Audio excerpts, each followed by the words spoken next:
ओम नमो भगवते वासुदेवाय। ओम नमो भगवते वासुदेवाय। ओम नमो भगवते वासुदेवाय। হরে কৃষ্ণ। সমস্ত ভক্তবৃন্দের চরণে দণ্ডবোধ প্রণতি জ্ঞাপন করছি। আহ আমি কৃতজ্ঞতা জ্ঞাপন করছি সমস্ত ভক্তদের প্রতি। আপনারা আপনাদের মূল্যবান সময় এখানে নিয়োগ করছেন শ্রীমদ্ ভাগবতমের কথা শ্রবণ করার জন্য, ভগবানের গুণকীর্তন শ্রবণ করার জন্য। সো কৃতজ্ঞ আপনাদের কাছে। শ্রী চৈতন্য চরিতামৃতের যিনি লেখক কৃষ্ণদাস কবিরাজ গোস্বামী, তিনি প্রত্যেকটা চ্যাপ্টারেই শ্রোতাদের চরণ বন্দনা করেছেন। সব শ্রোতাগণের করি চরণ বন্দন, এই সভা সিদ্ধান্ত শুনো করিয়ে কমন। তিনি প্রত্যেকটা চ্যাপ্টারেই বারবার করে বলছেন, হে শ্রোতাগণ, আপনাদের আমি চরণ বন্দনা করি। কেন চরণ বন্দনা করি? কারণ বলা অনেক সহজ, কিন্তু শ্রবণ করাটা অনেক কঠিন। কেননা শ্রবণের সময় অনেক কি প্রয়োজন হয়? ধৈর্যের প্রয়োজন হয়। ঠিক আছে। আর আজকে আমরা বিশেষভাবে একটা বিশেষ বিষয় নিয়ে আজকে কথা বলবো, সেটা হচ্ছে ভগবানের রূপ ও মাধুরী। আমরা গত ক্লাসে আলোচনা করেছিলাম আমাদের দুটো বিষয় খুব বেশি প্রয়োজন। একটা হচ্ছে uh conscious of Krishna and conscious of maya. আমাদের সবসময় কৃষ্ণ সম্বন্ধে চেতনা সম্পন্ন হতে হবে, আমাদের চেতনাটা যেন সম্পূর্ণরূপে কৃষ্ণে পরিপূর্ণ থাকে। আর সেই সাথে আমাদের কি থাকতে হবে? আমাদের মায়ার সম্বন্ধে খুব বেশি পরিমাণে সতর্ক থাকতে হবে। তাই একদিকে আমাদের ঔষধ প্রয়োজন, আর অন্যদিক দিয়ে পথ্য প্রয়োজন। ডাক্তার একদিকে বলে এই এই জিনিসগুলো খাবেন, আর অন্যদিকে বলে এগুলো এগুলো খাবেন না। ঠিক আছে। তো ঠিক একইভাবে আমাদের এই দুটো জিনিসই প্রয়োজন। একদিকে হচ্ছে কৃষ্ণের প্রতি আমাদের আকর্ষণ বৃদ্ধি করা প্রয়োজন। কৃষ্ণের নাম, রূপ, গুণ, লীলা, এই সমস্ত বিষয়ের প্রতি আমাদের আকর্ষণ যেন দিন দিন বর্ধিত হতে থাকে। এবং সেই সাথে যে সমস্ত নিম্নতর গুণসমূহ আমাদেরকে টেনে ধরতে পারে কৃষ্ণ ভগবানের উন্নতির পথে, বিশেষ করে ঈর্ষা, তারপরে হচ্ছে লোভ, কাম, মদ মাৎসর্য, তারপরে বিভিন্ন রকমের এর, সন্দেহগুলো। অনেক সময় আমাদের মনে হয় আমি যে কৃষ্ণ ভাবনায় আছি, আসলে কি আমি সঠিক পথে আছি? আমি কৃষ্ণ ভাবনায় থাকার ফলে কিছু হারাচ্ছি কিনা? বিভিন্ন রকম সন্দেহ আমাদেরকে চেপে ধরে। তো এই সমস্ত খারাপ গুণগুলো আমাদেরকে একদিক দিয়ে বিতাড়িত করতে হবে ঝাঁটা মেরে, আর অন্যদিক দিয়ে আমাদেরকে কৃষ্ণের প্রতি আকর্ষিত হতে হবে। তাই আমরা যত বেশি কৃষ্ণের নাম, রূপ, গুণ, লীলা এই সমস্ত কিছু শ্রবণ করতে থাকবো, তত বেশি আমাদের কৃষ্ণের প্রতি আকর্ষণ বর্ধিত হবে যে কোনো বিষয়ে। যেমন বাংলাদেশের বেশিরভাগ মানুষই যখন হার্টের কোনো রোগ ধরা পড়ে, তখনই তাদের মনে পড়ে কার কথা? দেবী সেটির কথা। কেন দেবী সেটির কথা মনে পড়ে? কারণ সবার কাছ থেকে তারা শুনেছে দেবী সেটি খুব ভালো, খুব ভালোভাবে ট্রিটমেন্ট করে। তিনি অনেক ট্রিটমেন্ট করিয়েছেন, কিন্তু ফেলিউর হয়েছে খুব কম। তারপরে তিনি খুব ভালো আচরণ করেন, খুব সুন্দরভাবে কথা বলেন সবার সাথে। ঠিক আছে। সেই কথাগুলো শুনতে শুনতে আমরা কিন্তু তার প্রতি আকর্ষিত হয়ে গেছি, তাই না? ঠিক একইভাবে আমরা যত বেশি কৃষ্ণের নাম, কৃষ্ণের রূপ, কৃষ্ণের গুণ, কৃষ্ণের লীলা শ্রবণ করতে থাকবো, তত বেশি আমরা কৃষ্ণের প্রতি আকৃষ্ট হব।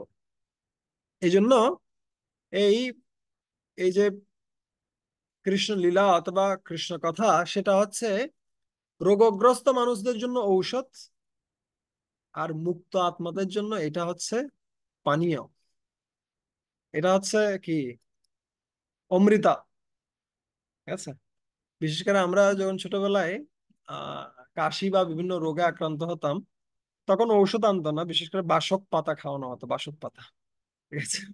বাসক পাতা খুব তেতো, সো ওষুধ জোর করে খেতে হতো। কিন্তু এই কৃষ্ণলীলাটা ওইরকম তেতো কিছু নয়। কারণ আমাদের যেহেতু জিহ্বাটা তেতো হয়ে গেছে, তাই আমরা যখন এই মিশ্রির মতো কৃষ্ণলীলা যখন আমরা পান করতে যাচ্ছি, তখন সেটা কি মনে হচ্ছে? তেতো মনে হচ্ছে। ঠিক যেমনি জন্ডিস রোগীর কাছে কি মনে হয়? মিশ্রি খেলে সেটাকে তিতা মনে হয়। ঠিক আছে।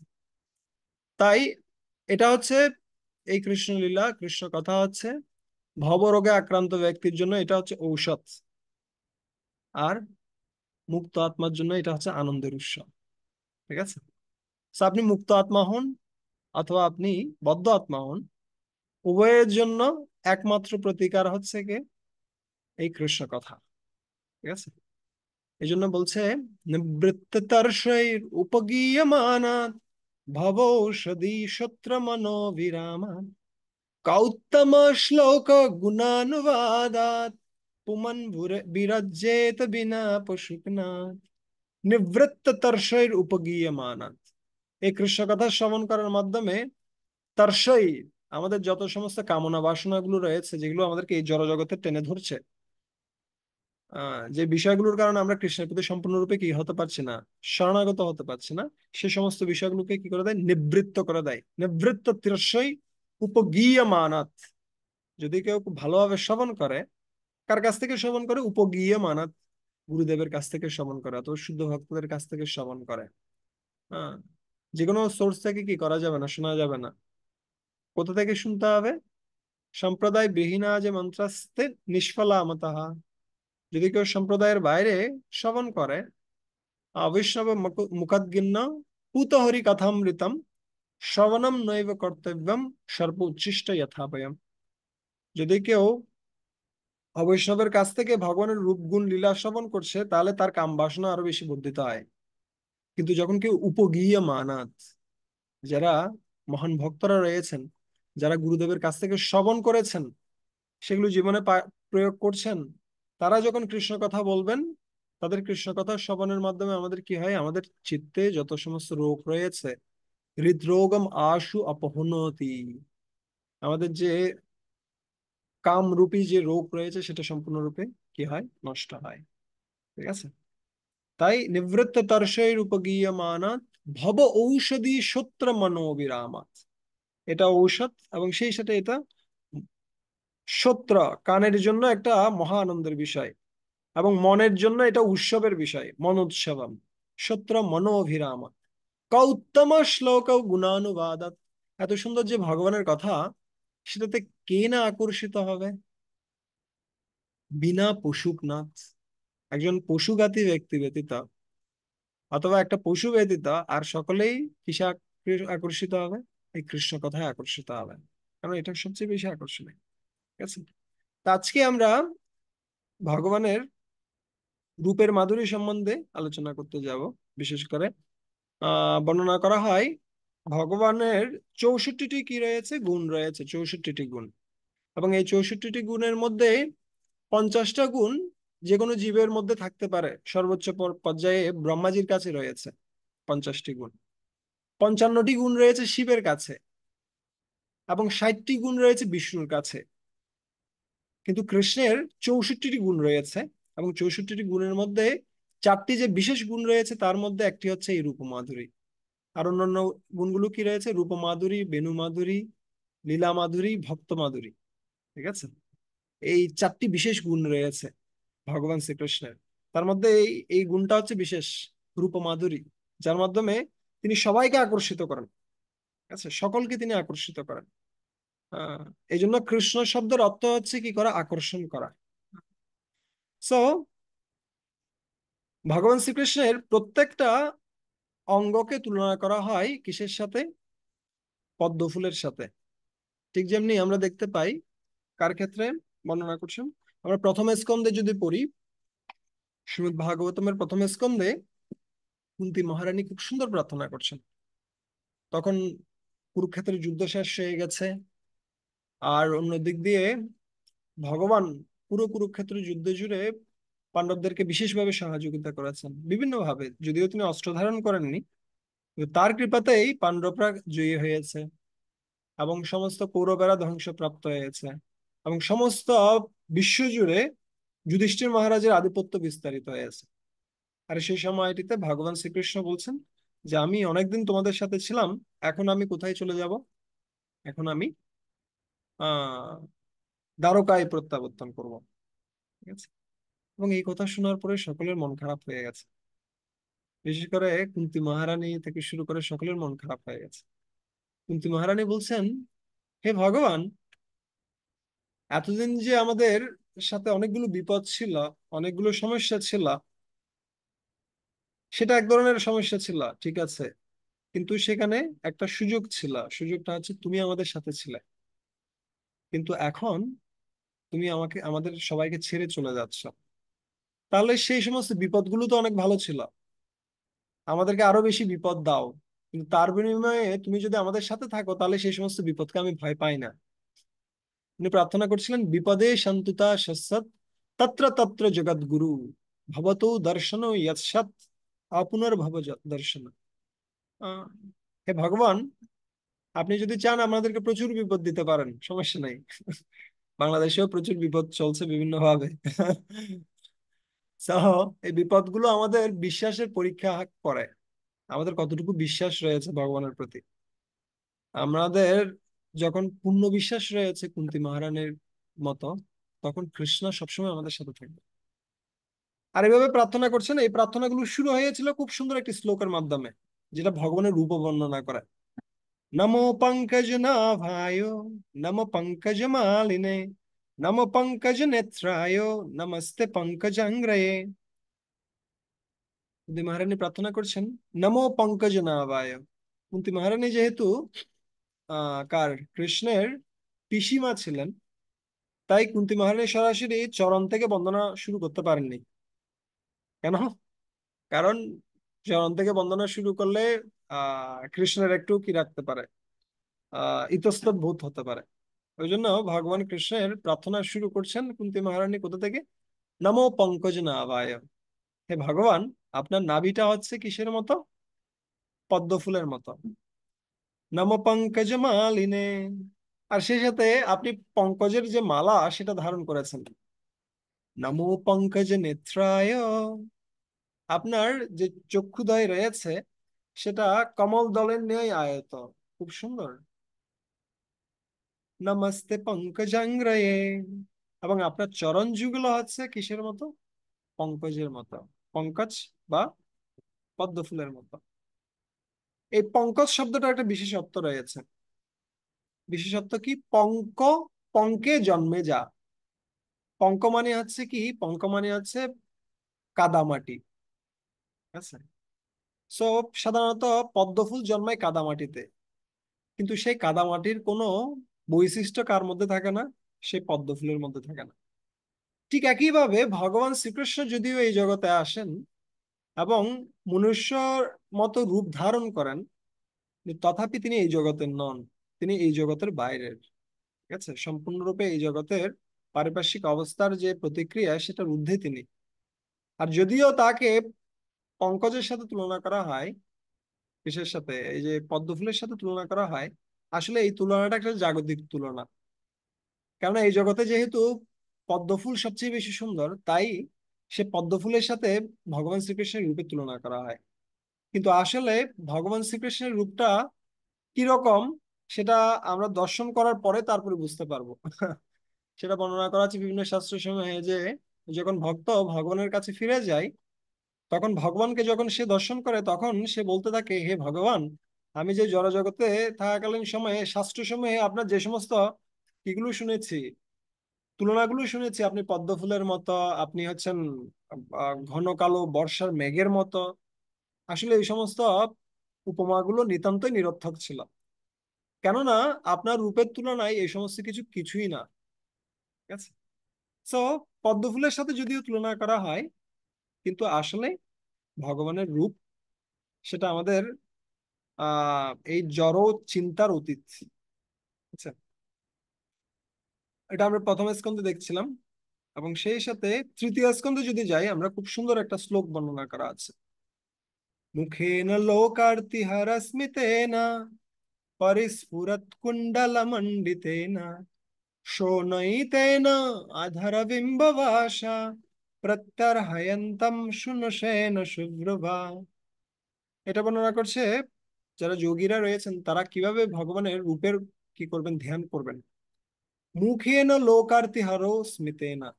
যখন ভগবানের মুখমণ্ডল কেউ দর্শন করেন, তখন সমস্ত জগতের যে সমস্ত দুঃখ রয়েছে সেটা সম্পূর্ণরূপে কি হয়? ধ্বংসপ্রাপ্ত হয়। মুখে না লোক আরতি হরস্মিতে না, মুহূর্তের মধ্যে কি করে? হরণ করেন। পরিস্ফুরত কুণ্ডলমণ্ডিতে না। আহ, কি রয়েছে ভগবানের? কুণ্ডল মণ্ডিতে না, তার যে কর্ণ রয়েছে সেখানে খুব সুন্দর কুণ্ডল রয়েছে, ঠিক আছে? এবং সেটা খুব সুন্দর কি করছে, দোদুল্যমান এবং জাজল্যমান দুটি গুণ সেখানে প্রকাশ করছে, ঠিক আছে? শোনৈতেন অধরবিম্ববাসা প্রত্যর্হয়ন্তম শুনশেন শুভ্রুবা, প্রত্যর্হয়ন্তম শুনশেন শুভ্রুবা। শোনৈতেন অধরবিম্ববাসা, তার যে কি রয়েছে, সুন্দর যে ঠোঁট যুগল রয়েছে, সেটা হচ্ছে কিসের মতো? খুব রাঙা, ঠিক বিম্ব ফলের মতো। এবং তার খুব সুন্দর কিসের বর্ণনা করা আছে? নাসিকার কথা বর্ণনা করা আছে। শোনৈতেন অধর বিম্ববাসা প্রত্যর্হায়ন্তম শুনশয়না, সুন্দর নাক রয়েছে এবং সেই সাথে কি রয়েছে? সুব্রুভা। এবং এই ভ্রুগুলোকে তুলনা করা আছে কিসের সাথে? ভ্রুগুলোকে তুলনা করা আছে একটি খুব সুন্দর আহ ধনুকের সাথে। ধনুক যেমনি বাঁকানো থাকে, ঠিক একইভাবে এই ভ্রুগুলোও কেমন? এই ভ্রুগুলো বাঁকানো। এবং সাধারণত কামদেব তিনি 5 রকমের বাণ নিক্ষেপ করেন, ঠিক আছে? এবং এই 5 রকমের বাণ নিক্ষেপ করার মাধ্যমে প্রত্যেকটা জীবকে সম্পূর্ণরূপে মোহিত করে রাখেন। কিন্তু যখন কেউ ভগবানের মুখমণ্ডল দর্শন করেন, তখন ভগবানের মুখমণ্ডল দর্শন করার মাধ্যমে ভগবানের ভ্রু যুগল থেকে প্রেম বাণ নিক্ষেপিত হয়। এবং সেটা কি করে? সেটা সম্পূর্ণরূপে যে কামদেবের যে বাণসমূহ রয়েছে সেগুলোকে ধ্বংস করে। তাই এটা শাস্ত্রে বিভিন্নভাবে বর্ণনা করা হয় যে যদি কেউ সত্যিকার অর্থেই কামের প্রভাব থেকে মুক্ত হতে চায়, জড় বাসনার প্রভাব থেকে মুক্ত হতে চায়, তাহলে তার কি করা উচিত? ভগবানের মুখমণ্ডলের ধ্যান করা উচিত। সংহরেরনবতো অখিল লোক তীব্র শোকাশ্রুসাগর বিশোষণম অতিউদারম সম্মোহনায় রচিতম নিজ মায়সা ভ্রুমণ্ডলম মুনিकृते মকরোদজস্যা। হাসম হরের অনবত অখিল লোক তীব্র, ভগবানের যে হাসি রয়েছে সেটা কি করে? হাসম হরের, ভগবান শ্রীহরির যে হাসি, সেটা কি করে? হাসম হরের অনবত অখিল লোক তীব্র, সমস্ত জগতের যে কি রয়েছে তীব্র যে কষ্ট, দুঃখ কষ্ট সমূহ রয়েছে, অনবত অখিল লোক তীব্র শোকাশ্রু সাগর। প্রত্যেকটা জন্মে আমরা কি করছি? আমরা বিভিন্ন রকম কষ্ট পাচ্ছি, আমরা কান্না করছি। এভাবে করতে করতে যদি সমস্ত চোখের জলগুলো একত্রিত করা হয়, তাহলে সেটা একটা বিশাল সাগরের মতো হয়ে যাবে। এত বিশাল দুঃখের বন্যা আমাদের মধ্যে রয়েছে কোটি কোটি জন্ম ধরে। কিন্তু যখনই কেউ ভগবানের মুখমণ্ডল দর্শন করে, তখন সে সম্পূর্ণরূপে কি হতে পারে? সম্পূর্ণ রূপে এই শোকাশ্রু সাগর থেকে মুক্ত হতে পারে। এই জন্য বলছে শোকাশ্রু সাগর বিশৌষণম অতি উদারম। হম, সেটা মুহূর্তের মধ্যে সেটা শোষণ করতে পারে ভগবানের মুখমণ্ডল, ঠিক আছে? ভগবানের যে ফাঁসি, আহ বিশোষণম অতি উদারম সম্মোহনায় রচিতম নিজ মায়াস্য ভ্রুমণ্ডলম মুনিকৃতে মকরোদজস্য। এবং এই যে ভগবানের মুখমণ্ডল, সেটা ভগবানের যে হাসি, সেটা এমন ভাবে তৈরি করা হয়েছে, এমন ভাবে তিনি তৈরি করেছেন ভগবান নিজে তার হাসিটাকে, যে যখনই কেউ এই হাসির ধ্যান করবে, তখন সে বিভিন্ন পরিস্থিতির মধ্যেও তার যে আধ্যাত্মিক স্থিতি সেটাকে কি রাখতে পারবে? স্থির রাখতে পারবে। সেটা বলছে এখানে মুনিকৃতে। মুনি শব্দটার অর্থ হচ্ছে যে সমস্ত ভক্তরা তাদের ভক্তিকে কি রাখতে চায়, ঠিক রাখতে চায়, তাদের বারবার করে ভগবানের দর্শন গ্রহণ করা উচিত, ঠিক আছে? আমরা গতদিনে আলোচনা করছিলাম স্পিরিচুয়াল ডিজায়ার্স আর created, maintained and fulfilled by taking দর্শন অফ লর্ড। যখন কেউ ভগবানের দর্শন নিবে বারবার করে, তখন তার যে আধ্যাত্মিক যে বাসনাগুলো রয়েছে সেগুলো সম্পূর্ণরূপে কি হয়? আহ তৈরি হয়, পরিপালিত হয় এবং পূর্ণ হয়। ঠিক আছে, এটা হচ্ছে বিশেষত্ব। হম। একবার ভগবান কৃষ্ণ তিনি কি করছেন, তিনি যখন যমুনার জলে থাকিয়েছেন তখন তিনি দেখতে পাচ্ছেন সেখানে খুব সুন্দর একটা বালকের প্রতিচ্ছবি ফুটে উঠেছে। এবং সেই বালকের খুব সুন্দর হাসি মাখা মুখ ছিল, খুব সুন্দর কি ছিল এখানে, ময়ূর পুচ্ছ ছিল, তারপরে তার কর্ণকুণ্ডল ছিল, ঠিক আছে, তার ভ্রু যুগল খুব সুন্দর ছিল। তো সে বালকটার রূপ দর্শন করে ভগবান কি হয়ে গেছেন, ভগবান কৃষ্ণ স্তম্ভিত হয়ে গেছেন। তিনি জিজ্ঞেস করছেন গোপ বালকদেরকে, হে গোপ বালকগণ, তোমরা আসো, তোমরা দেখো, এখানে একজন বিশেষ ব্যক্তি দেখা যাচ্ছে এই যমুনার জলের মধ্যে। সে খুব সুন্দর, খুব আকর্ষণীয়। তো যখন সমস্ত গোপ বালকেরা এসে দেখছে তখন তারা বলছে, এ কৃষ্ণা, এটা তোমারই রূপ। যদিও তুমি তোমার প্রশংসা করছো, তথাপি তোমার মুখ থেকে যা কিছু বের হয় সবকিছুই সঠিক। ঠিক আছে। সো ভগবান নিজে পর্যন্ত কি হয়ে যান, আকর্ষিত হয়ে যান ভগবানের রূপে। এজন্য আরেকটা খুব সুন্দর শ্লোক রয়েছে, আহ অধীন লীলা হসিত ঈক্ষণ। খুব সুন্দর শ্লোকটা, আমার আশ্চর্য যাচ্ছে, খুব সুন্দর শ্লোকটা। মানে অধীন লীলা হসিত ঈক্ষণ, আচ্ছা মনে পড়ছে না আমার, কিন্তু লাস্ট লাইনটা ছিল বিস্মাপনম শস্য চ শভোগরিদ্দে মায়াবলম দর্শয়িতা গৃহীতম। বিস্মাপনম শস্য, ভগবান নিজে পর্যন্ত কি হয়ে যান, আকর্ষিত হয়ে যান নিজের রূপে। এটা হচ্ছে ভগবানের রূপের বিশেষত্ব। ঠিক আছে। এমনকি নারায়ণ পর্যন্ত তিনি ভগবান কৃষ্ণকে দর্শন করার জন্য তিনি কি করেছিলেন, ব্রাহ্মণের এক এক করে 10টা পুত্রকে তিনি অন্তর্হিত করে দিয়েছিলেন। এটা খুব সুন্দর একটা লীলা শ্রীমদ্ ভাগবতমে রয়েছে। ঠিক আছে। একটা বালকের, একটা ব্রাহ্মণের কি হচ্ছিল, পুত্র হচ্ছে বারবার করে, কিন্তু পুত্রগুলো কি হয়ে যাচ্ছে, ভূমিষ্ঠ হওয়ার পরেই মারা যাচ্ছে। তো এইভাবে করতে করতে এক এক করে 9টা পুত্র মারা গেছে। তো ওই সময়টিতে আহ তিনি এসে কি করছেন, ওই ব্রাহ্মণ এসে দ্বারকায় এসে তিনি কি করছেন, নালিশ করছেন যে কি রাজা এখানে রয়েছেন, যে রাজার সময়ে পিতার পূর্বে পুত্রের মৃত্যু হচ্ছে, এই রাজা কোনো একটা খারাপ কিছু করছে। আচ্ছা, পাপ কর্ম করছে, এই কারণে এগুলো হচ্ছে। এবং এই কথা শোনার পরে সেখানে অর্জুন ছিল, অর্জুন খুব রেগে গিয়েছে। অর্জুন বলছেন, ওখানে ভগবান কৃষ্ণ ছিল, ওখানে অন্যান্য সমস্ত জাদুঘরা ছিল। তো যেহেতু অর্জুন ছিল, অর্জুনের খুব লেগে গেছে, কেননা কৃষ্ণকে তারা কি করছে, আহ কৃষ্ণকে হেনস্থা করছে। এবং সেই সময়টিতে অর্জুন বলছেন, আমি আপনার পুত্রকে রক্ষা করব। তখন কে, তখন ওই ব্রাহ্মণ বলছে, এখানে কে রয়েছেন, এখানে ভগবান কৃষ্ণ রয়েছেন, এখানে বলরাম রয়েছেন, তারা যেখানে কি করতে পারছে না, তারা যেখানে রক্ষা করতে পারছে না, সেখানে আপনি কে? ঠিক আছে। সো অর্জুন বলছেন, আমি কৃষ্ণও নই, আমি রামও নই। রাম মানে বলরাম। আমি বলরামও নই, আমি কৃষ্ণও নই। আমি কে? আমি ধনুর্ধারী, গান্ডীবধারী অর্জুন। এবং আমি কথা দিচ্ছি, আপনি আবার পুত্র উৎপাদন করুন। যদি আমি আপনার পুত্রকে রক্ষা করতে না পারি, তাহলে আমি কি করব, আমি সম্পূর্ণরূপে আত্মহত্যা করব। সেইভাবে বর্ণনা করছেন। এভাবে আবার কি হলো, পুত্র উৎপাদনের জন্য উদ্যোগী হয়েছেন ব্রাহ্মণ।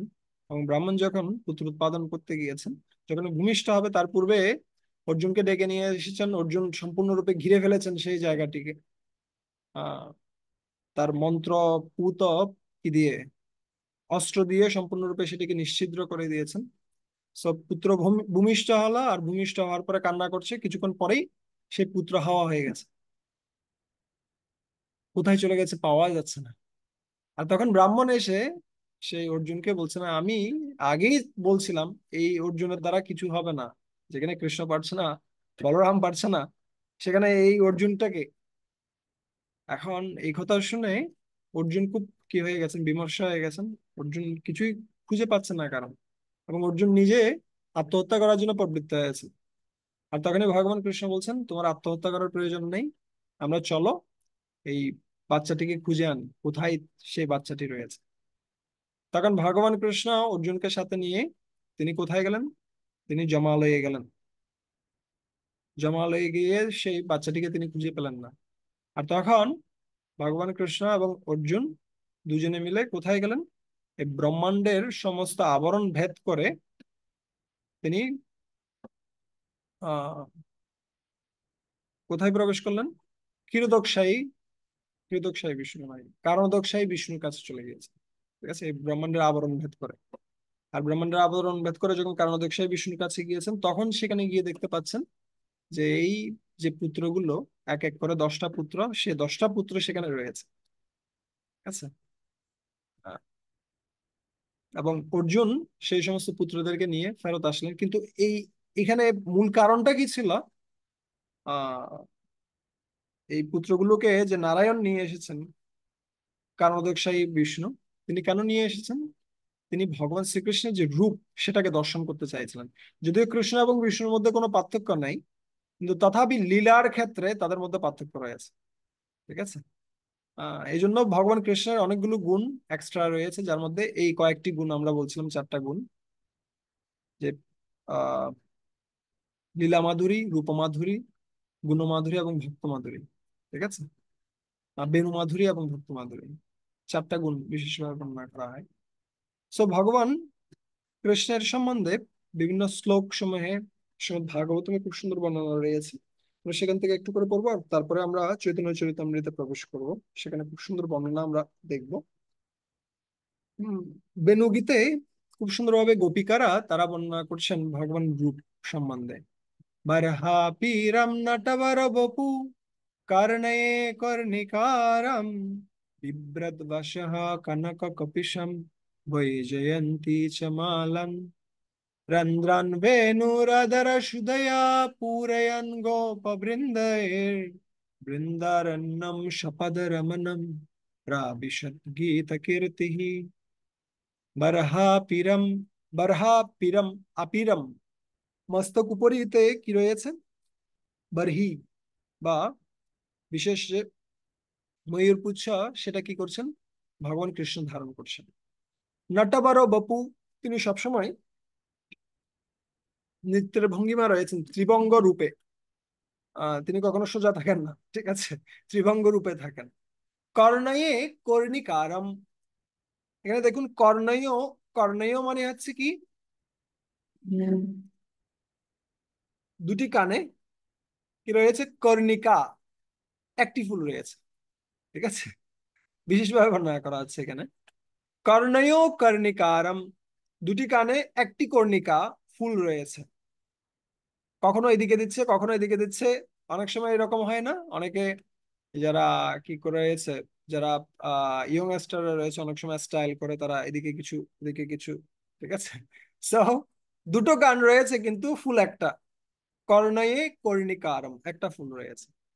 কর্ণয়ে কর্ণিকারম বিব্রত বাসহ, তার যে পোশাক রয়েছে সেটা হচ্ছে কিসের মতো? সেটা হচ্ছে সম্পূর্ণরূপে বিদ্যুতের মতো কি হচ্ছে, আহ আলোকিত হচ্ছে। ঠিক আছে। বিব্রত বাসহ কনক কপিশম বৈজয়ন্তী চ মালাম। বিব্রত বাসহ কনক কপিশম,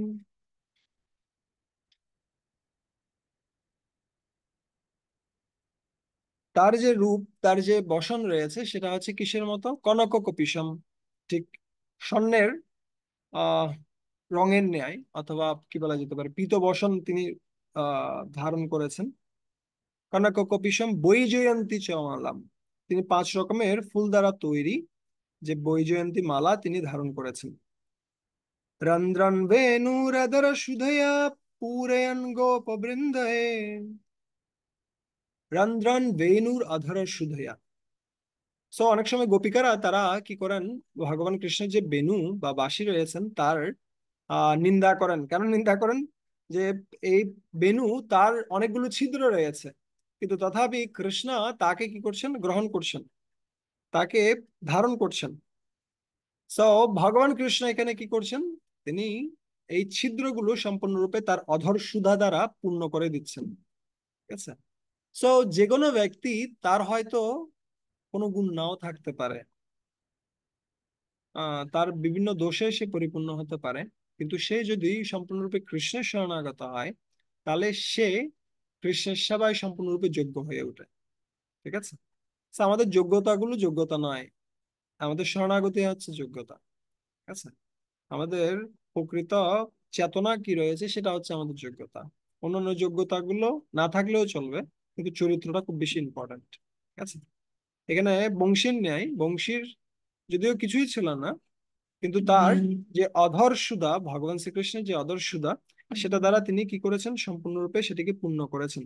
অধর সুধয়া পূরয়ন গোপ বৃন্দের। সে অধর সুধা কি হচ্ছে, সে অধর সুধা এই প্রথমে এই যে সম্পূর্ণ বেনু বা সেই বাঁশিটিকে পূর্ণ করেছে, তারপরে সেটা সে অধর সুধা সে বৃন্দাবনের সমস্ত পরিবেশ, সমস্ত বৃন্দাবনের যে বায়ুমণ্ডল সেটাকে কি করেছেন, সম্পূর্ণরূপে আকৃষ্ট করেছেন। এবং সেটা গোপীদের হৃদয়ে প্রবেশ করে, সমস্ত বৃন্দাবনবাসীদের হৃদয়ে প্রবেশ করে, সম্পূর্ণ হৃদয়কে আকৃষ্ট করেছেন। ঠিক আছে। বৃন্দারণ্যম সপদ রমনম প্রাবিশত গীত কীর্তি। সো এভাবে কি করছেন, বৃন্দারণ্যে, বৃন্দাবনের প্রত্যেকটি অরণ্যে অথবা প্রত্যেকটি বনে তিনি কি করছেন, বিহার করছেন। এবং এভাবে সপাদ রমনম প্রাবিশত গীত কীর্তি। এবং এভাবে কি হচ্ছে, এই বৃন্দাবনের যে অরণ্য, সেটার মহিমা, সেটার যে মহিমা সেটা বৈকুণ্ঠকেও ছাড়িয়ে যাচ্ছে। সেটা হচ্ছে বিশেষত্ব এই বৃন্দাবনের। আহ, ভগবান শ্রীকৃষ্ণের চরণ পদ্মের স্পর্শ সেখানে প্রাপ্ত হওয়া যাচ্ছে। এবং এই জগতে যখন ভগবান কৃষ্ণ ছিলেন, তখন একজন মাত্র ভক্ত সবসময় ভগবান শ্রীকৃষ্ণের সঙ্গ পেয়েছেন। সেটা হচ্ছে কে? সেটা হচ্ছে ভূমিদেবী। ভূমিদেবী সবসময় ভগবান শ্রীকৃষ্ণের সঙ্গ পেয়েছেন। ঠিক আছে। তাই এই ভূমি সম্পূর্ণরূপে কি হয়ে গেছে, পবিত্র হয়ে গেছে। এবং সেটা বৈকুণ্ঠ থেকেও আরো উন্নত স্থিতি লাভ করেছে ভগবানের চরণ পদ্মের স্পর্শে। ঠিক আছে। তো এটা হচ্ছে বেণুগীতে কারা বর্ণনা করছেন, গোপিকারা বর্ণনা করছেন, ভগবানের রূপ বর্ণনা করছেন তারা। আহ, এবং ভগবান কৃষ্ণ তিনি যখন মথুরা মণ্ডলে প্রবেশ করছিলেন, সেই সময়টিতে তিনি কুবলয় পিন নামক একটা হাতিকে কি করেন, হত্যা করেন। এবং তিনি সেই মল্লস্থলে, যেখানে কংস বিশেষভাবে পরিকল্পনা করছিলেন যে কিভাবে কৃষ্ণকে তিনি হত্যা করবেন, তো সেই পরিকল্পনার অংশ হিসেবে ভগবান শ্রীকৃষ্ণকে নিয়ে আসা হয়েছিল অক্রূরের রথের মাধ্যমে। এবং তিনি এসে কুবলয় পীরকে হত্যা করলেন। এবং সেই মথুরা পুরীতে যখন তিনি প্রবেশ করেছেন, এক একজন ব্যক্তি এক এক রূপে তাকে দর্শন করছিলেন। আচ্ছা। বিশেষ করে এই সমস্ত গোপিকারা, সমস্ত মথুরাবাসী রমণীরা, তারা যদিও বিভিন্ন কাজে ছিল, কেউ হয়তো বাচ্চাকে দুধ প্রদান করছিল, অর্ধেক দুধ দিয়েছে, রেখে দিয়ে চলে আসছে। ঠিক আছে। কেউ হয়তো স্নান করছিল, অর্ধেক স্নান হয়েছে, এই ভিজে কাপড়ে চলে গেছে। ঠিক আছে। কেউ হয়তো এক কানে দুল পড়েছে, আরেক কানে যে দুল পড়বে তারপর আর সময় নেই, সোজা চলে গিয়েছে কি করার জন্য, ভগবানকে দর্শন করার জন্য। কিন্তু তাদের দর্শন করার সুযোগ নেই। তারা যে রাস্তায় নেমে এসে ভগবান শ্রীকৃষ্ণকে দর্শন করবে সেই সুযোগটা তাদের নেই।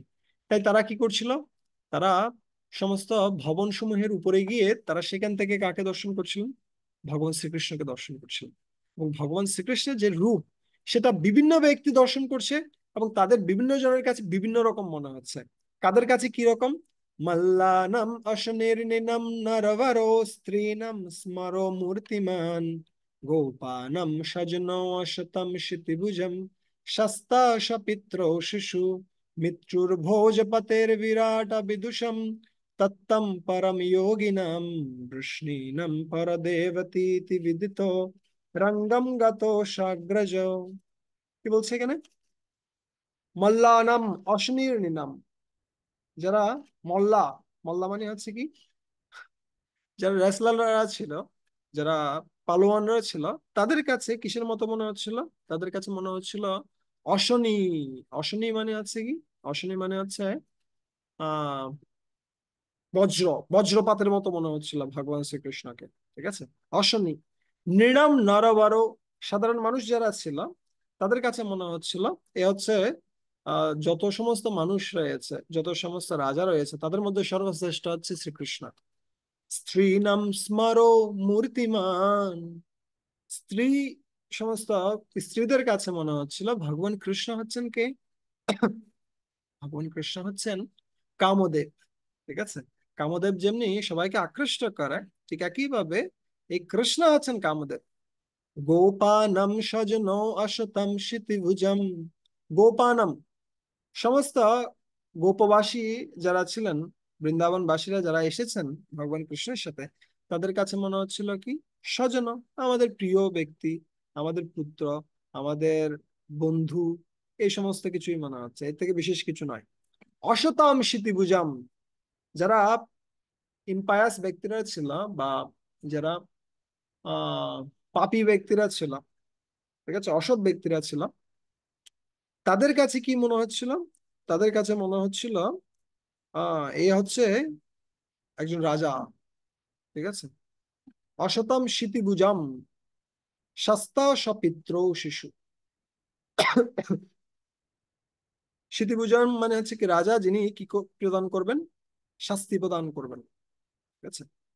সপিত্র শিশু, তার পিতামাতা যারা ছিলেন, নন্দ মহারাজ থেকে শুরু করে অন্যান্য যারা ছিলেন, তাদের কাছে মনে হচ্ছিল সপিত্র শিশু, এ একটা বাচ্চা শিশু, এ আর কি মারামারি করতে এসেছে এখানে কার সাথে? কংসের সাথে।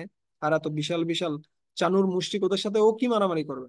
মৃত্যুর ভোজপাতের বিরাট অবিদুষম, অবিদুষম ব্যক্তি যারা ছিলেন, যারা অবিদুষম মানে হচ্ছে কি? যারা অজ্ঞানী ব্যক্তি যারা ছিলেন, তাদের কাছে মনে হচ্ছিল বিরাট পুরুষ তিনি। ঠিক আছে? আর ভোজপথে, ভোজপথে মানে হচ্ছে কংস, কংসের কাছে মনে হচ্ছিল আমার মৃত্যু স্বয়ং এখানে উপস্থিত হয়েছে। তত্তম পরম যোগিনাম, আর যোগীদের কাছে মনে হচ্ছিল তিনি হচ্ছেন পরম তত্ত্ব। বৃষ্ণি নাম পর দেবতী বিদিত, বৃষ্ণিরা যারা ছিলেন, যদুকুলবাসীরা যারা ছিলেন, তাদের কাছে মনে হচ্ছিল তিনি হচ্ছেন আমাদের পরম দেবতা, পরম আরাধ্য বিগ্রহ। রঙ্গম গত সাগ্রজ, এভাবে তিনি বিভিন্ন জনের কাছে বিভিন্ন রকম মনে হচ্ছেন, কিন্তু এভাবে তিনি সবাইকে আন্দোলিত করে তিনি সেই রঙ্গ মঞ্চে তিনি প্রবেশ করছেন। কাকে সাথে নিয়ে? অগ্রজ বলরামকে সাথে নিয়ে। আর যখন সেখানে তিনি প্রবেশ করেছেন, সেখানে বিভিন্ন জন, বিশেষ করে যারা গোপীরা ছিল, যারা মথুরাবাসী রমণীরা ছিল, যারা সেই আহ কংসের আমন্ত্রণে সেখানে এসেছিলেন, সেই আহ, কি মল্লযুদ্ধ দর্শন করার জন্য, তারা চিন্তা করছেন, হে ভগবান, আহ যারা গোপীরা রয়েছেন তারা কত সুন্দরভাবে ভগবানের রূপ দর্শন করার সুযোগ পাচ্ছেন, কিন্তু আমরা কি রূপ দর্শন করতে এসেছি এখানে? কি করছে এই সমস্ত আহ পাপী রাজারা? তারা কৃষ্ণকে আমন্ত্রণ করেছেন কৃষ্ণকে কি করার জন্য? আহত করার জন্য। আমাদের এই রূপটা দর্শন করতে হচ্ছে, কিন্তু অন্য দিক দিয়ে গোপীরা, বৃন্দাবনের যে সমস্ত রমণীরা, তারা কত ভাগ্যবান, তাদের মহিমা কীর্তন করছেন মধুর রমণীগণ। গপ্যস্তপ কিমাচরণ যদমস্বরূপম লাবণ্য সারমসমর্দমনন্য সিদ্ধম দৃগ্বির্পিবন্তনুষব অভিনবম দুরাপম একান্ত ধাম যশস শ্রিয়শ্বরস্য। এখানে বলছে গপ্যস্তপ কিমাচরণ, কি তপস্যা এই গোপীরা করেছেন, বৃন্দাবনবাসীরা করেছেন, যে তারা এইরকম ভগবান কৃষ্ণের রূপ সবসময় দর্শন করতে পারছেন। আমরাও করব, আমাদেরকে একটু বলো। ঠিক আছে? আমরা অনেক সময় এই ধরনের হয় না? আমরা অনেক সময় বলে, এই তুমি কি তপস্যা করছো, তুমি কত মালা জপ করছো, আমাকেও বলো। আমাদের এই ধরনের হয়। আমরা অন্যজনকে যখন দেখি তখন আমরা উৎসাহ পাই, এই উৎসাহটা খুব ভালো। ঠিক আছে? সো একইভাবে এখানে মথুরাবাসী রমণীরা তারা চিন্তা করছেন যে গোপ্যস তাপকিমাচরণ, গোপীরা কি তপস্যা করেছেন যে ভগবানের এত সুন্দর রূপ তারা দর্শন করতে পেরেছেন, সব সময় এত সুন্দর নৈকট্য তারা লাভ লাভ করেছেন। কিম আচরণ ইয়াত অমুষ্য রূপম। হম, তারা যে এত সুন্দর রূপ দর্শন করতে পেরেছেন, তারা কি কি তপস্যা করেছেন। লাবণ্য সারম সমদ্যমনন্য সিদ্ধম। লাবণ্য সারম, অনেকে বলতে পারে যে এই কৃষ্ণ হচ্ছে সবচেয়ে সবচেয়ে সুন্দর। তখন এই যে মথুরা মণ্ডলের রমণীরা তারা বলছেন, না না, কৃষ্ণ সবচেয়ে সুন্দর বললে এটা কৃষ্ণের অমর্যাদা হয়। কারণ লাবণ্য সারম, যত সমস্ত কি আছে সৌন্দর্য রয়েছে সেটা আসছে কার কাছ থেকে, ভগবান শ্রীকৃষ্ণ থেকে। ঠিক আছে, সমস্ত লাবণ্য বা সৌন্দর্যের সার হচ্ছে ভগবান কৃষ্ণ। ঠিক আছে, লাবণ্য সারম অসমর্দম। এখন কেউ বলতে পারে, ঠিক আছে কৃষ্ণ সুন্দর, কৃষ্ণ থেকে অন্যান্য সমস্ত দেবতারা তারাও অনেক সুন্দর, বিষ্ণু অনেক সুন্দর, অন্যান্য দেবতারা অনেক সুন্দর, অন্যান্য অবতারেরও অনেক সুন্দর। কিন্তু এখানে মথুরার রমণীরা তারা বলছেন অসমর্দম। আহ তার যে সৌন্দর্য, সেটার সামনে অন্য কারো সৌন্দর্যের তুলনা হয় না। ঠিক আছে, অসমর্দম, তাই এখানে এই শব্দটা ব্যবহার করছেন, অসমর্দম। অনন্য সিদ্ধম, অনন্য সিদ্ধম। এখন কেউ প্রশ্ন করতে পারে যে কৃষ্ণের এই যে রূপ, সেটা কে সৃষ্টি করেছেন, কৃষ্ণকে কে সৃষ্টি করেছেন। অনেকে প্রশ্নটা এরকম করে, কিন্তু এখানে মথুরাবাসী রমণীরা তারা বলছেন অনন্য সিদ্ধম, তার এই রূপ কেউ সৃষ্টি করেননি, তিনি নিজেই নিজের সৃষ্টিকর্তা। ঠিক আছে, অনন্য সিদ্ধম। দৃগ্বিপিবন্ত অনুষব অভিনবম দুরাপম। অনেকে প্রশ্ন করতে পারেন, হ্যাঁ কৃষ্ণের রূপ অনেক সুন্দর, ঠিক আছে, কিন্তু আমি যখন একবার দুবার তিনবার দেখবো আমার আর ভালো লাগবে না। অনেক সময় এই ধরনের হয়, ফ্যামিলিয়ারিটি বিটস কন্টেম্পট, বারবার যখন যে কোনো জিনিস দেখি তখন আর ভালো লাগে না।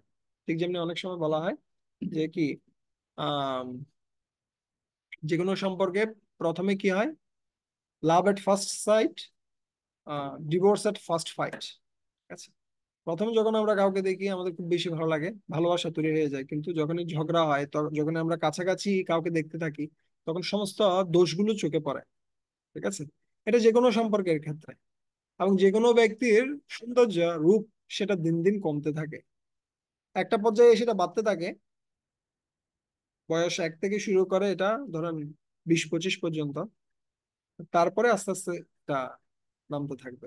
ঠিক আছে, স্বাভাবিক। কিন্তু এখানে বলছে অনুষাবা অভিনবম দুরাপম। ঠিক আছে, দৃগ্বীর পিবন্ত, এই দৃষ্টি দ্বারা তারা দর্শন করছেন অনুষাব অভিনবম, প্রত্যেকটা মুহূর্তে সেটা কি হয়, সেটা অভিনব, সেটা নতুন রূপে প্রতিভাত হয়, সেটা কখনো কি হয় না, কমে যায় না, সেটা আরো বর্ধিত হয়, সেই রূপটা আরো বর্ধিত হয়।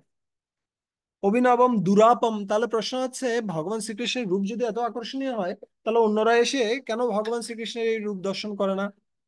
এখানে বলছে কি, এখানে বলছে দুরাপম, সকলে এটা দর্শন করতে পারে না, এমনকি ব্রহ্মাজিরও দুর্লভ, এমনকি লক্ষ্মী দেবীরও দুর্লভ। আপনি দেখবেন বৃন্দাবনে গেলে সেখানে বেলবন রয়েছে, যেখানে লক্ষ্মী দেবী এখনো তপস্যা করছেন ভগবানের রাসনৃত্যে প্রবেশ করার জন্য, ভগবানের রূপ মাধুরী দর্শন করার জন্য। ঠিক আছে, এমনকি লক্ষ্মী দেবীরও দুর্লভ পাচ্ছে এই বিশেষ রূপ। ঠিক আছে, অভিনবম দুরাপম একান্ত ধাম ও যশস শ্রী ঐশ্বর্য। সো অনেকে প্রশ্ন করতে পারে যে হ্যাঁ ভগবান শ্রীকৃষ্ণের রূপ সুন্দর রয়েছে, কিন্তু অন্যান্য সমস্ত গুণাবলী, এখানে বলছে না, সমস্ত স্বর ঐশ্বর্য যা রয়েছে, যা ভগবানের আহ ভগবানের পরিচায়ক হচ্ছে স্বর ঐশ্বর্য, এই সমস্ত স্বর ঐশ্বর্য সেটার আশ্রয়স্থল হচ্ছে ভগবান কৃষ্ণ। একান্ত ধাম ও যশস শ্রী ঐশ্বরেশ। এভাবে মথুরাবাসী রামানীরা তারা কি করছেন, ভগবান শ্রীকৃষ্ণের গুণকীর্তন করছেন। ঠিক আছে, এখন আমরা যাব রুক্মিণী কি পত্র লিখছেন সেখানে। ঠিক আছে, কিন্তু রুক্মিণীর পত্রে যাওয়ার আগে আমরা একটা ঘটনা বর্ণনা করি। বিশেষ করে কি বলা হচ্ছে, আপনারা শুনে থাকবেন রামানুজ আচার্যের একজন শিষ্য ছিল। ঠিক আছে, ওই শিষ্যটা আহ পূর্ববর্তী জীবনে তার খুব সুন্দর একটা স্ত্রী ছিল, যার প্রতি সে সম্পূর্ণরূপে আকৃষ্ট ছিল। সে যেখানে যেত সেই স্ত্রীকে সাথে নিয়ে যেত। এবং এমনকি যখন সে কিসে প্রবেশ করত, কোনো একটা ধর্মক্ষেত্রে গিয়েছে, রঙ্গ বিগ্রহের কি হচ্ছে, প্রসেশন হচ্ছে, খুব সুন্দর শোভাযাত্রা হচ্ছে, সেখানেও সে বিগ্রহকে দর্শন করতো না, কাকে দর্শন করতো, তার স্ত্রীকে দর্শন করতো। ঠিক আছে। এভাবে করতে করতে একদিন রামানুজাচার্য দর্শন করছেন যে এই যে খুব সুন্দর রঙ্গনাথ বিগ্রহের যে যাত্রা হচ্ছে, সেখানে সবাই কাকে দর্শন করছেন, ভগবান রঙ্গনাথকে দর্শন করছেন। কিন্তু এই ব্যক্তিটা, সে সম্পূর্ণরূপে কার প্রতি আকৃষ্ট, তার স্ত্রীর দিকে তাকিয়ে রয়েছে, সে অন্য কোনো দিকে তাকাচ্ছে না সম্পূর্ণরূপে। ঠিক আছে। সো রামানুজাচার্য গিয়ে জিজ্ঞেস করছে যে তুমি, সবাই যখন ভগবান শ্রীকৃষ্ণকে দর্শন করছেন, তুমি কেন এখানে তাকিয়ে রয়েছো, তুমি ভগবান শ্রীকৃষ্ণের দিকে তাকাও। তখন ওই ব্যক্তিটা বলছে যে প্রকৃতপক্ষে আমার যে স্ত্রীর যে মুখমণ্ডল, সেটা সবচেয়ে বেশি সুন্দর, এর থেকে সুন্দর আর কোনো কিছু হতে পারে না। সো রামানুজাচার্য বলছেন, যদি আমি তোমাকে এর থেকে বিশেষ সুন্দর কিছু দর্শন করাই, তাহলে তুমি কি তার প্রতি আকর্ষিত হবে? তখন ওই ব্যক্তিটা বলছেন, হ্যাঁ অবশ্যই, কেন নয়। যদি এর থেকে সুন্দর কিছু দেখানো যায়, তা কেন আমি তাতে আকর্ষিত হব না। তখন রামানুজাচার্য তিনি রঙ্গনাথের কাছে বিশেষভাবে প্রার্থনা করেছেন, হে ভগবান, আপনি আপনার যে খুব সুন্দর মোহনীয় রূপ, সেটা আপনি দর্শন করান। ঠিক আছে। সো সেই রূপ যখন দর্শন করিয়েছেন ভগবান রঙ্গনাথ, আমরা মার্চের ফার্স্ট উইকে হয়তো কিসে যাচ্ছি, সাউথ ইন্ডিয়াতে যাচ্ছি, সেখানে দর্শন করার সুযোগ হবে রঙ্গনাথকে। ঠিক আছে। সো যখন দর্শন করেছেন ভগবানের বিশেষ যে মুখমণ্ডল, সেটা দর্শন করার সাথে সাথে সে সম্পূর্ণরূপে আকৃষ্ট হয়ে গেছে। আহ, সে বলছে আমি আর কোথাও যেতে চাই না, আমি সম্পূর্ণরূপে এখানে সেবা করতে চাই। কিন্তু রামানুজাচার্য বলছেন না, তুমি কি করো, ঘরে ফিরে যাও, তোমার স্ত্রীর সাথে থাকো। ঠিক আছে। সম্পূর্ণরূপে কৃষ্ণ চেতনাময় হয়ে তুমি গৃহস্থ জীবন পালন করো। ঠিক আছে। সো পারিবারিক জীবনে কি হতে পারে, আমরা একে অপরের প্রতি আকর্ষিত হতে পারি, কিন্তু আকর্ষণের কেন্দ্রবিন্দুতে যেন কৃষ্ণ থাকে। বিশেষ করে স্বামী স্ত্রী উভয়ের মধ্যখানে যেন আকর্ষণের কেন্দ্রবিন্দুতে কৃষ্ণ থাকে। তাহলে সেটা কি প্রদান করবে, সেটা প্রকৃত আনন্দ প্রদান করবে, না হলে সমস্ত সমস্যাগুলো একের পর এক সৃষ্টি হতে থাকবে। ঠিক আছে। সো একইভাবে আমরা দেখতে পাই রুক্মিণী দেবী, তার কাছে এসে নারদ মুনি প্রায় সময়ে কি করতেন, ভগবান শ্রীকৃষ্ণের রূপের বর্ণনা করতেন। এবং এই রূপের বর্ণনা সমূহ শ্রবণ করতে করতে তিনি সম্পূর্ণরূপে তার হৃদয়কে শ্রীকৃষ্ণের চরণে সঁপে দিয়েছিলেন। এই জন্য রুক্মিণী দেবী তিনি নির্লজ্জের মতো কি করছেন, ভগবান শ্রীকৃষ্ণের কাছে লিখছেন। নির্লজ্জের মতো বলছি কেন, কারণ আগের দিনে সাধারণত কি হতো, আহ যারা পুরুষেরা ছিল অথবা যারা রাজারা ছিল, তারা রাজকন্যাদেরকে ছিনিয়ে নিয়ে যেতেন। এটা সাধারণ নীতি ছিল। কখনো রাজকন্যারা সাধারণত লিখতেন না কারো কাছে যে আমি আপনাকে স্বামী রূপে গ্রহণ করতে চাই। কিন্তু এখানে একটা বিশেষ অবস্থা দেখা যাচ্ছে, যেখানে তার ভাই রুক্মী আহ বিবাহ ঠিক করেছে শিশুপালের সাথে, রুক্মিণী দেবীর। আর অন্যদিক দিয়ে রুক্মিণী সম্পূর্ণরূপে কার প্রতি আকর্ষিত, ভগবান শ্রীকৃষ্ণের প্রতি আকর্ষিত। এবং তাই তিনি কি করছেন, পত্র লিখছেন। কি পত্র লিখছেন, খুব সুন্দর পত্র লিখছেন। সুত্তা গুণান ভুবন সুন্দর সুন্নতম তে निर्विश्य कर्म विवरे हरतोऽङ्गतापम् रूपं दृशं दृशिमताम् अखिलार्थलाभम् তৈয়াচ্যুতাবেশিত চিত্তমপত্রপম মে। কি বলছেন রুক্মিণী, সুত্তা গুণান ভুবন সুন্দর শূন্যতাম তে। আহ, হে ভগবান, আপনার, হে ভুবন সুন্দর, আপনার গুণসমূহ আমি শ্রবণ করে আমি সম্পূর্ণরূপে কি হয়ে গেছি, নির্বিশ্ব কর্ণ বিবরে। আপনার এই গুণসমূহ যখন নারদ মুনি আমার কাছে বলেছেন, সেগুলো আমার কর্ণ বিবরে প্রবেশ করে হরত অঙ্গ তাপম, আমার যে অঙ্গের তাপ, সেটা সম্পূর্ণরূপে হরণ করে নিয়েছে। রূপম দৃশ্যম দৃশিমতাম অখিলার্থলাভম। রূপম দৃশ্যম দৃশিমতাম, আপনার যে রূপ, সেটা হচ্ছে কি দৃশ্যিমতাম, যত সমস্ত বস্তু রয়েছে, যা কিছু দেখা যায়, সমস্ত কিছুর মধ্যে সর্বশ্রেষ্ঠ হচ্ছে আপনার রূপ। ঠিক আছে। অখিলার্থ লাভম, এবং এই যে আপনার রূপ, সেটা কি প্রদান করতে পারেন? সমস্ত অর্থ বা সমস্ত বাসনা পূর্ণ করতে পারে। তৈ অচ্যুত আবেশিতি চিত্তম অপত্রপম মে। আর হে ভগবান অচ্যুত, আপনার এই রূপে আমি সম্পূর্ণরূপে আকৃষ্ট হয়ে আমার চিত্তটাকে আপনার চরণে আমি কি করেছি? সমর্পণ করেছি। অপত্রপম মে, নির্লজ্জ ভাবে। ঠিক আছে, আমার সমস্ত লজ্জা কি করেছে? এই যে রূপ, সেটা হরণ করে নিয়েছে। ঠিক আছে, এভাবে রুক্মিণী দেবী খুব সুন্দর কি করছেন, পত্র লিখছেন, যেটা থেকে ভগবান কৃষ্ণ অত্যন্ত সন্তুষ্ট হয়েছেন তার প্রতি। আচ্ছা, তো এটা ছিল ভাগবতম থেকে কয়েকটা শ্লোক আমরা বর্ণনা করেছি মাত্র, বিশেষ কিছু নয়। কিন্তু আমরা এখন চৈতন্য চরিতামৃত থেকে উম একটা বিষয় দেখব। ভগবান কৃষ্ণ তিনি নিজে বর্ণনা করছেন, তিনি যে কি রূপে উম চৈতন্য মহাপ্রভু রূপে এই জগতে এসেছেন। তার পেছনে অনেকগুলো কারণ ছিল, এবং তার মধ্যে একটি অন্যতম কারণ হচ্ছে,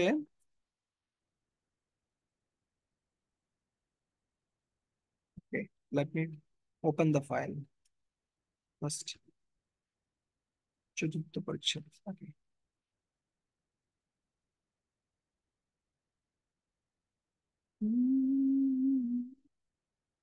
এটা চতুর্থ অধ্যায়ে রয়েছে।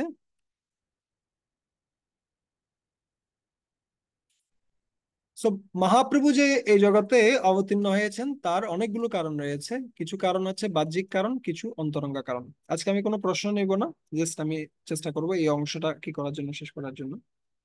সো কিছু বাহ্যিক কারণ রয়েছে, বাহ্যিক কারণগুলো অত্যন্ত গুরুত্বপূর্ণ।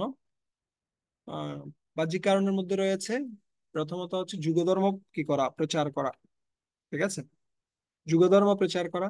দ্বিতীয়ত হচ্ছে ব্রজভক্তি বা রাগভক্তি, সেটা জগতে প্রচার করা। দ্বিতীয়ত, তৃতীয়ত হচ্ছে কি, তৃতীয়ত হচ্ছে অদ্বৈত আচার্যের আহ্বান।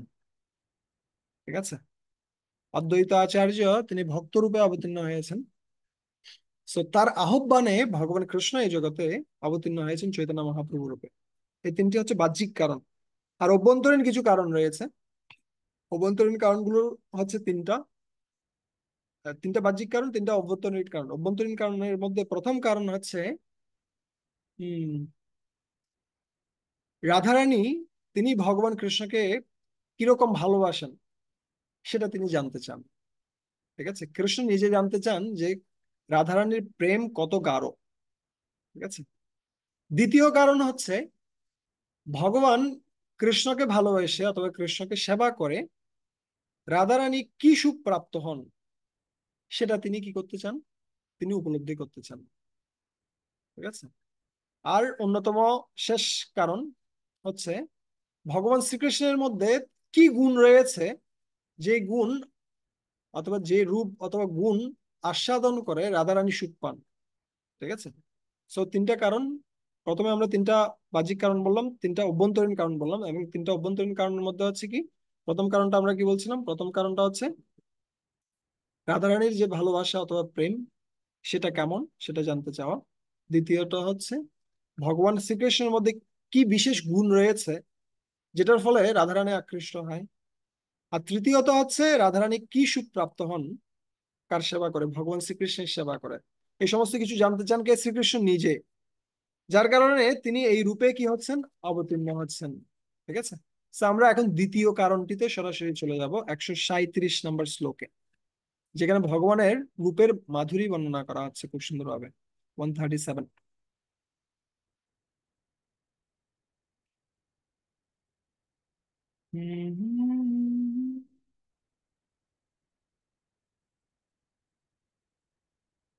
37।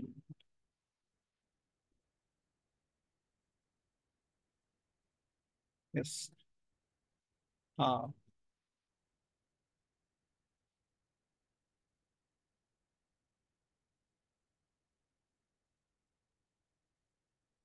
जय जय श्री चैतन्य जय नित्यानंद, जय अद्वैत चंद्र जय गौर भक्त वृंद। শ্রীকৃষ্ণ নিজে চিন্তা করছেন কি, নিজে চিন্তা করছেন অদ্ভুতানন্ত পূর্ণ মোর মধুরিমা, ত্রিজগতে ইহার কেহ নাহি পাই সীমা। সো আমার যে রূপের মাধুর্য সেটা হচ্ছে অদ্ভুত, অনন্ত এবং পূর্ণ। ঠিক আছে, এবং এই ত্রিজগতে এটার কেউ কোনো সীমা কেউ প্রাপ্ত হতে পারে না। ঠিক আছে, এই সীমা পরিসীমা কেউ নির্ণয় করতে পারে না। কিন্তু এই সীমা পরিসীমা কে জানে? এই সীমা পরিসীমা একমাত্র রাধারানী জানে। এই প্রেম ওদারে নিত্য রাধিকা কলি, আমার মাধুর্যামৃত আস্বাদে সকলি। ঠিক আছে, So রাধারানী এবং গোপীগণ তারা কি করেন? তারা ভগবান শ্রীকৃষ্ণের এই রূপ কি করেন? রূপ প্রকৃতপক্ষে আস্বাদন করেন। ঠিক আছে, কিভাবে আস্বাদন করেন এটার একটা দৃষ্টান্ত দিচ্ছেন। কি দৃষ্টান্ত দিচ্ছেন? যদ্যপি নির্মল রাধার সৎপ্রেম দর্পণ, তথাপি স্বচ্ছতা বারে বারে তার বারে ক্ষণে ক্ষণ। সো রাধারানীর যে প্রেম রয়েছে সেটাকে তুলনা করা হচ্ছে একটা দর্পণের সাথে। দর্পণ মানে কি? একটা আয়না। একটা মানুষ নিজে তার রূপ দর্শন করতে পারে না, কে দর্শন করতে পারে? একটা আয়না সেই রূপটা দর্শন করতে পারে। ঠিক আছে, সো আয়না রূপী ভগবান আয়না রূপী রাধারানীর যে প্রেম, সেটা কি করছে? ভগবান শ্রীকৃষ্ণের যে রূপ সেটাকে কি করছে? সেটা দর্শন করে আনন্দ পাচ্ছে। কিন্তু সেই আয়নার যে স্বচ্ছতা সেটা ক্ষণে ক্ষণে বাড়ছে। ঠিক আছে, ক্ষণে ক্ষণে সেটা আরো বেশি, আরো স্বচ্ছ হচ্ছে, আরো পবিত্র হচ্ছে, আরো নির্মল হচ্ছে। ঠিক আছে, এবং তার কারণে আরো ভালোভাবে সেই প্রতিবিম্বটাকে ধারণ করছে, ভগবান শ্রীকৃষ্ণের যে রূপ সেটাকে ধারণ করছে। এবং তার ফলে সে আয়নার আনন্দ বর্ধিত হচ্ছে, এবং আয়নাতে ভগবানের প্রতিবিম্ব দর্শন করে ভগবান নিজের আনন্দ বর্ধিত হচ্ছে। ঠিক আছে, এখানে বর্ণনা করছে, আমার মাধুর্য নাহি বাড়িতে অবকাশে, এই দর্পণের আগে নব নবরূপবাসে। So, আমার মাধুর্যের যদিও কোনো শেষ নেই, বাড়ার কোনো স্কোপ নেই, উপায় নেই, তো তথাপি সেটা আরো বাড়তে থাকে। কার সাথে তুলনা দিয়ে? এই দর্পণের সাথে তুলনা দিয়ে। ঠিক আছে, সো সো এখানে রাধারানীর প্রেমকে তুলনা করছে কিসের সাথে? একটা আয়নার সাথে, যে আয়নাতে ভগবান শ্রীকৃষ্ণ তার নিজের রূপকে দর্শন করতে পারে। কিন্তু এখানে বিষয়ত্ব হচ্ছে কি? আয়না এবং কে? কৃষ্ণ। রাধারানীর যে প্রেম এবং কৃষ্ণের যে রূপমাধুরী, সে দুটোর মধ্যে একটা কি হচ্ছে? কম্পিটিশন হচ্ছে। এবং এই কম্পিটিশনে উভয়ের কি বাড়তে থাকে? উভয়ের একদিকে রাধারানীর প্রেম বর্ধিত হচ্ছে, অন্যদিক দিয়ে কৃষ্ণের যে রূপমাধুর্য সেটা বর্ধিত হচ্ছে। আর যখন রাধারানীর প্রেম বর্ধিত হচ্ছে, রাধারানীর সৌন্দর্য বর্ধিত হচ্ছে। আর যখন সৌন্দর্য বর্ধিত হচ্ছে, তখন সেটা থেকে আনন্দ পাচ্ছে কে? কৃষ্ণ। তখন কৃষ্ণের যে সৌন্দর্য সেটা বর্ধিত হচ্ছে। আর তখন কি হচ্ছে? তখন রাধারানীর আনন্দ বর্ধিত হচ্ছে। ঠিক আছে, সেভাবে যখন ভক্ত ভগবানকে দর্শন করে তখন সে আনন্দ পায়। আনন্দ পেয়ে তার তার উজ্জ্বলতা সেটা বর্ধিত হয়। আর সেটা থেকে ভগবান আনন্দিত হয়। এবং ভগবান যখন আনন্দিত হয়, ভগবানের যে উজ্জ্বলতা বা ভগবানের যে রূপ সেটা কি হয়? বর্ধিত হয়। ঠিক আছে, সেইভাবে দুজনের মধ্যে একটা কম্পিটিশন চলতে থাকে। তারপরে কি হচ্ছে? মন্মাধুর্য রাধার প্রেম দোহে হর করি, ক্ষণে ক্ষণে বারে দোহে কেহ না নাহি হারি। সো দুটোই বাড়ছে, কিন্তু কেউ হারছে না। ঠিক আছে, দুটোই বাড়ছে ধীরে ধীরে। আমারও মাধুর্য নিত্য নব নব হয়, শশ প্রেম অনুরূপ ভক্তে আস্বাদায়। সো আমার যে মাধুর্য রয়েছে সেটা ক্ষণে ক্ষণে কি হচ্ছে? বর্ধিত হচ্ছে। আর সেটা কে আস্বাদন করতে পারে? শশ প্রেম অনুরূপ ভক্তে আস্বাদয়। ভক্তের যতটুকু প্রেম রয়েছে, ভক্তের যতটুকু পবিত্রতা রয়েছে, সে অনুসারে সে আস্বাদন করতে পারে। সো ভগবানের রূপ কিন্তু বর্ধিত হচ্ছে, ভগবানের যে সৌন্দর্য সেটা দিন দিন বর্ধিত হচ্ছে, মুহূর্তে মুহূর্তে বর্ধিত হচ্ছে। কিন্তু আমাদের কতটুকু নির্মল চেতনা রয়েছে সেটার উপর নির্ভর করছে যে আমরা কত ভালোভাবে ভগবানকে দর্শন করছি। অনেক মানুষ যখন মন্দিরে আসে তখন তারা কাকে বিগ্রহ দেখে জিজ্ঞেস করে, এটা কি কাঠের বিগ্রহ নাকি পাথরের বিগ্রহ? পাথরের হলে শ্বেত পাথরের বিগ্রহ না কষ্টি পাথরের বিগ্রহ? তারা কৃষ্ণকে দর্শন করতে পারে না। তারা কি দর্শন করে? তারা পাথর আর কাঠ দেখতে পায়। কিন্তু যে ভক্ত নির্মল, সে কি দেখতে পায়? সে কৃষ্ণকে দেখতে পায়। ঠিক আছে, যেমনি রাধারানীর ক্ষেত্রে বর্ণনা করা আছে, কৃষ্ণময়ী কৃষ্ণ যার ভিতর বাহিরে, যত্র যত্র নেত্র পরে তত্র কৃষ্ণ স্ফুরে। কৃষ্ণময়ী, রাধারানী সম্পূর্ণরূপে কৃষ্ণে আসক্ত। তাই তিনি ভিতরে এবং বাইরে সবসময় কাকে দেখতে পান? কৃষ্ণকে দেখতে পান। ঠিক আছে। কৃষ্ণময়ী কৃষ্ণ যার ভিতর ও বাহিরে, যত্র যত্র নেত্র পরে তত্র কৃষ্ণ স্ফুরে। এটা হচ্ছে উন্নত ভক্তের স্থিতি। ঠিক আছে। অন্য দিক দিয়ে আমাদের ক্ষেত্রে আমরা যখন যারা জড় বিষয়াসক্ত ব্যক্তিরা রয়েছি, তারা যখন ভগবানের বিগ্রহ দর্শন করছি এমনকি, তখন আমাদের মনে হচ্ছে আমরা জড় রূপ দর্শন করছি। ঠিক আছে। আমরা পাথর আর কাঠ দর্শন করছি। তাই আমাদের কতটুকু ভক্তি রয়েছে সে অনুসারে আমরা কাকে দর্শন করতে পারবো? ভগবান শ্রীকৃষ্ণের রূপ দর্শন করতে পারবো। ঠিক আছে। দর্পণাদ্যে দেখি যদি আপন মাধুরী, আস্বাদিতে হয় লোক আস্বাদিতে নারী। সো দর্পণে যখন আমি কি দর্শন করি, এই আপন মাধুরী দর্শন করি,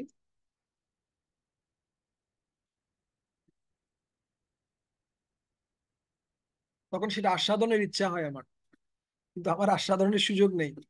ঠিক আছে। আস্বাদন কে করে? ভক্ত করতে পারে।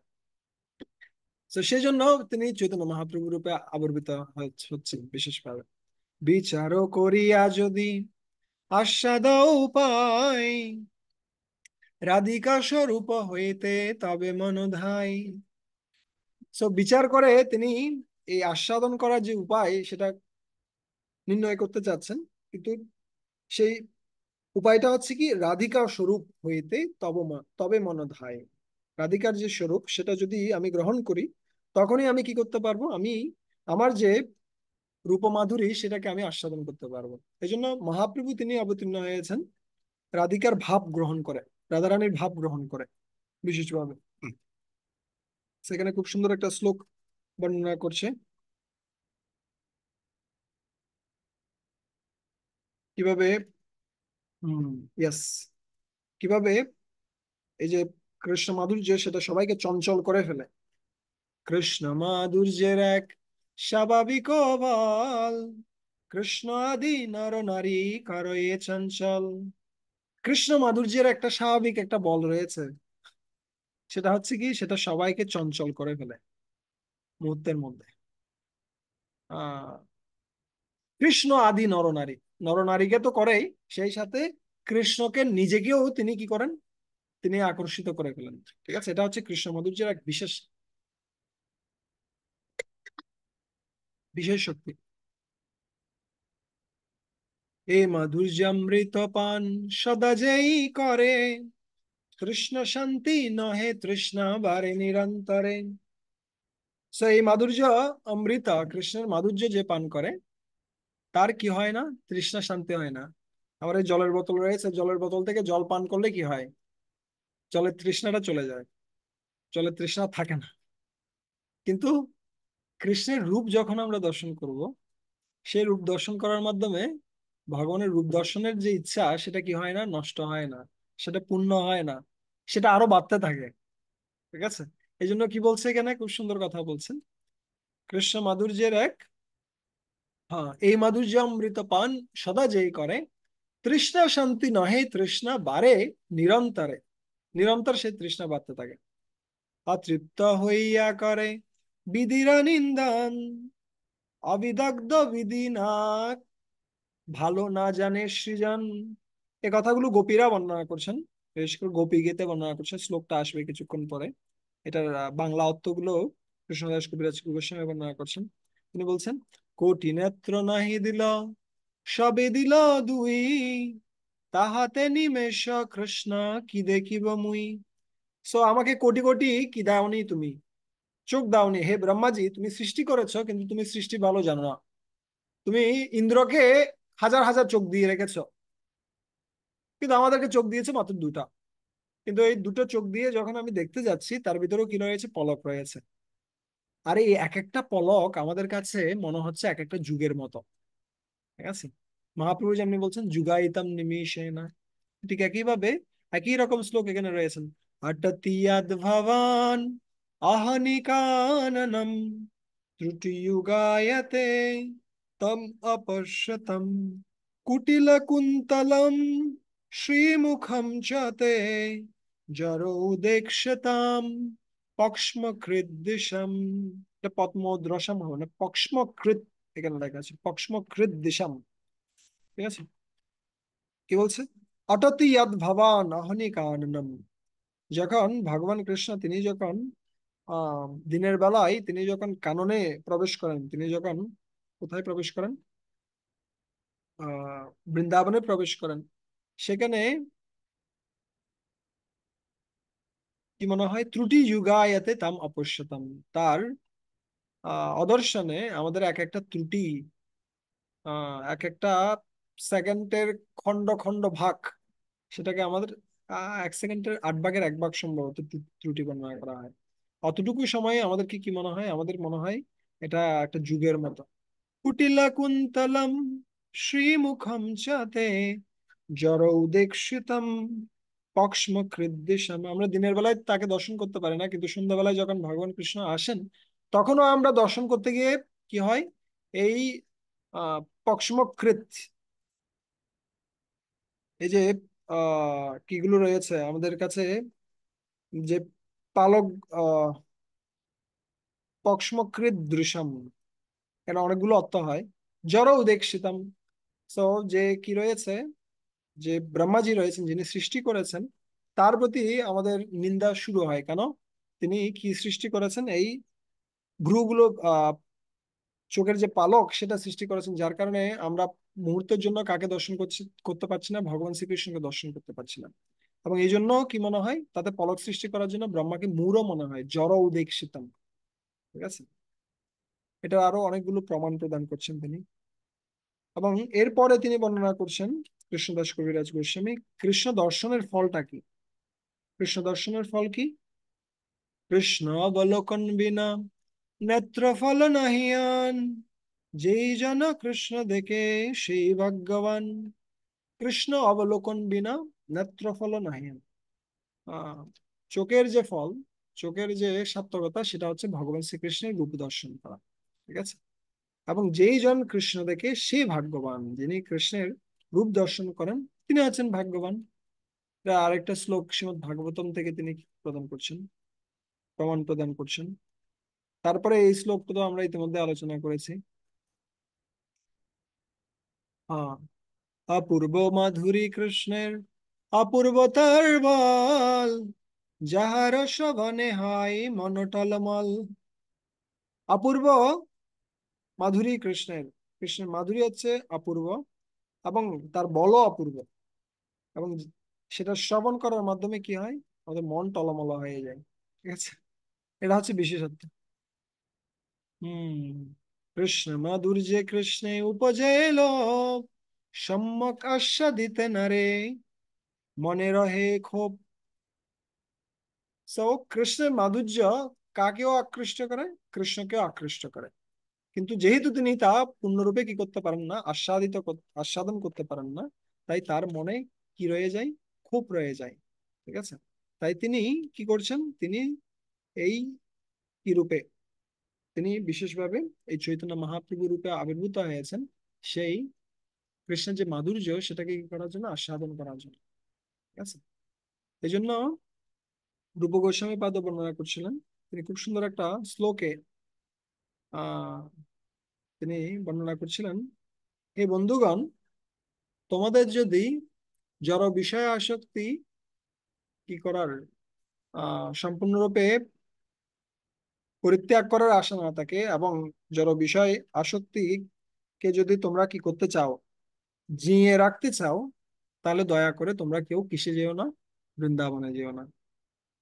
আর যদি বৃন্দাবনেও যাও, তোমরা কখনো যমুনার তীরে যাবে না। আর যমুনার তীরেও যদি যাও, তাহলেও তোমরা সেই বংশী বটের কাছে যাবে না।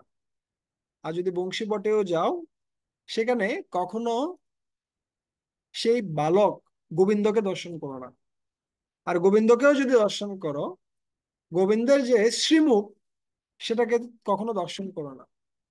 ঠিক আছে, কেন? যদি তুমি দর্শন করো একবার তার শ্রীমুখ, তাহলে এই জড়জাগতিক যে বিষয়গুলো, যেগুলো সবসময় তোমাকে এই জন্মমৃত্যুর চক্রে সবসময় টেনে ধরছে, সেই বিষয়গুলো তোমাকে আর আকর্ষণ করবে না। তার মানে হচ্ছে কি, তার মানে হচ্ছে উল্টাটা।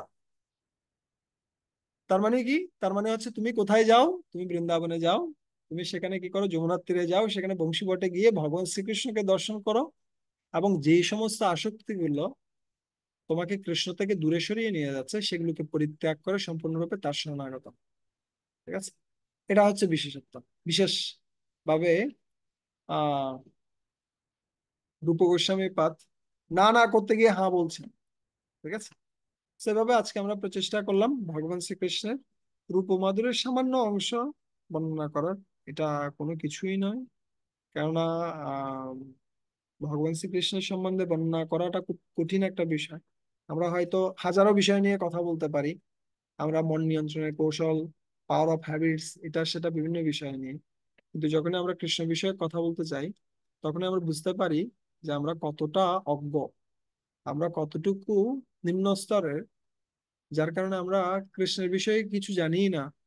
কৃষ্ণের বিষয়ে যে আমি কথা বলবো সেটা সুযোগও নেই। ঠিক আছে, কিন্তু আমরা প্রচেষ্টা করতে পারি।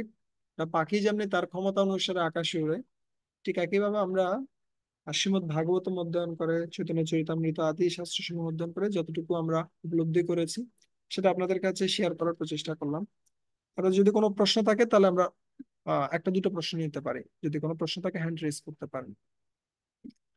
ঠিক আছে,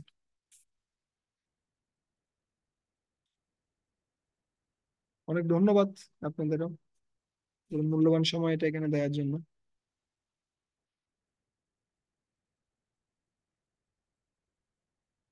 প্রশ্ন নেই মনে হয় না।